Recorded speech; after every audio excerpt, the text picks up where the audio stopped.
Sot është dita fundit e aplikimeve për skemen e naftës.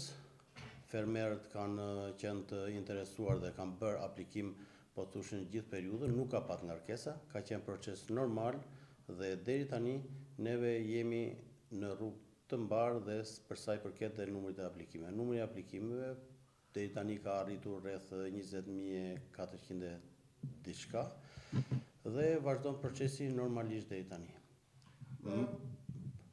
Do të vazhdoj procesi në vazhdim, që është procesi i kontrollit administrativ të dosjeve dhe për fermerët që kanë probleme në dosje, do të mirën në telefon, do plotësojnë dosjet dhe mbyllet gjithçka me sukses. Zoti Shani, këtë vit, ndryshe nga vitet e tjera, keni hapur dhe pika për plotësim e dokumentacioneve dhe në ishin sit, domethënë dhe në një sit administrative apo jo? Sa ka lehtësuar punën tuaj kjo? Po, kjo ka lehtësuar shumë punën dhe punën tonë dhe shërbimi për fermerët ka ardhur sa më afër dhe nuk ka patur dyndje në drejtorinë qendrore. Faleminderit. Faleminderit juve.